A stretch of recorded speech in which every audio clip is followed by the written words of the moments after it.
नमस्कार. श्री स्वामी समर्थ. निसर्गातले पक्षी माणसांशी किती सुंदर नातं जोडू शकतात हे आज मी तुम्हाला दाखवणार आहे. त्याकरता व्हिडिओ शेवटपर्यंत नक्की पहा. खरं तर आहे ना, पहा, छोट्या छोट्या क्षणांमधून आहे ना, हे छोटे छोटे क्षण आहेत की ना, जे हे पक्षी येतात, आपल्या हाताने खाऊ खातात, आपल्या हातावर बसतात. तर हे खूप इतके सुंदर क्षण असतात ना, तुम्हाला काय सांगू. म्हणजे कसं आहे की पहा, आपण ह्यांना पाळलेलं नाही आहे. हे सगळे जे पक्षी आहेत ना, ते मुक्त आहेत, निसर्गातले पक्षी आहेत, ते स्वतंत्र आहेत, ते छान आकाशात उडत असतात, त्यांना कोणताही पिंजरा नाहीये.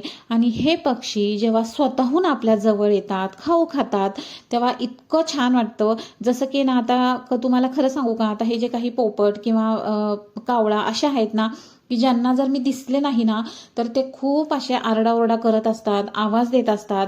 आणि असं तुम्हाला वाटत असेल कदाचित की पक्षी कसे काय आवाज देतात, पण तुम्हाला खरं सांगू का, ह्या पक्ष्यांना सुद्धा ना आपली खूप सवय झालेली असती.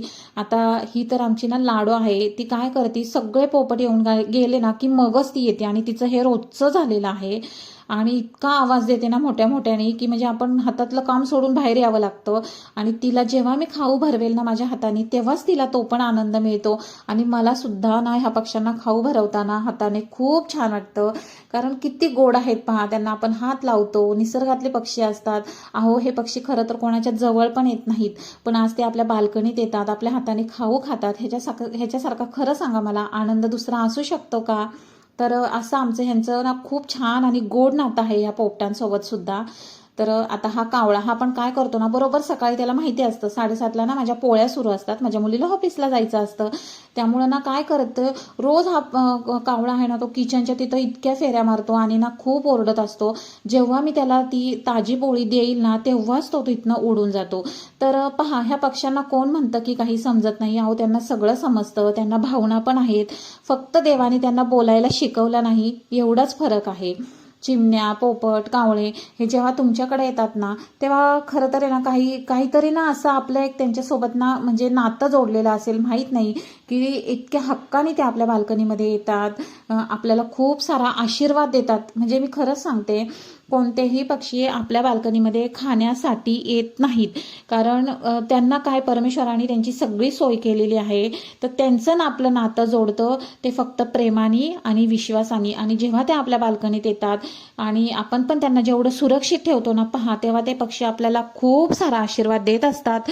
त्यामुळं सगळ्यांनी पक्ष्यांवर प्रेम करा, निसर्गावर प्रेम करा. अगदी हे मुके जीव आहेत ना, त्यांना कशाची अपेक्षा नसती, की खाण्यासाठी सुद्धा त्यांना खूप साऱ्या व्हरायटी लागत नाही.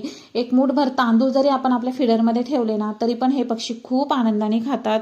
तर आता पावसाळा आहे, तर तुमच्याकडे पण खूप सारे पक्षी येत असतील. कारण आता पावसाळ्यामध्ये काय होतं ना, की पक्ष्यांना खाण्यासाठी वनवन फिरावं लागतं. त्यामुळे सगळ्यांनी आपल्या बाल्कनीमध्ये पक्ष्यांना खायला नक्की ठेवा. आणि आता तुम्ही पाहिलं असेल, हे सगळे पोपट पळून गेलेत बरं का. त्यांची मैत्रिणी ना ती खाली पाडली आहे. दररोज असं झालेलं असतं की ना, मित्रमैत्रिणी खाली पाडायचे माझ्या बाल्कनीमध्ये आणि ना स्वतः पळून जातात आणि तिकडून ना मजा बघत बसतात.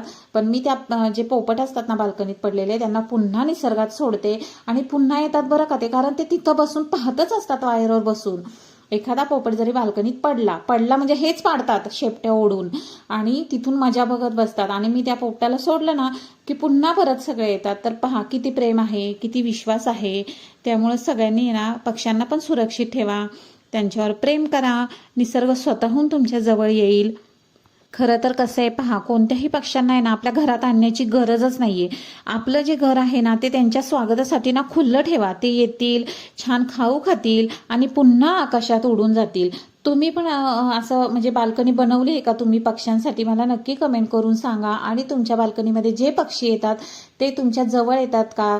जर कावळा येत असेल तरी पण मला कमेंट करून सांगा, कारण कावळा सुद्धा खूप प्रेमळ असतो. तर चला असो, आज मला खूप म्हणजे असं आनंद वाटतोय सगळ्यांना सांगताना, की एवढे सारे माझ्या बाल्कनीमध्ये पक्षी येतात, त्यांचं आणि माझं नातं खूप छान आहे. तर आपले व्हिडिओ थांबतील, कदाचित मी इथून पुढे व्हिडिओ बनवेल की नाही मला माहीत नाही, पण ह्यांची आणि माझी मैत्री कधीच थांबणार नाहीये. तर चला असो, ह्यांच्यावर मी सतत म्हणजे जोपर्यंत मला होईल तोपर्यंत मी ह्या पक्ष्यांची सेवा करणार आहे.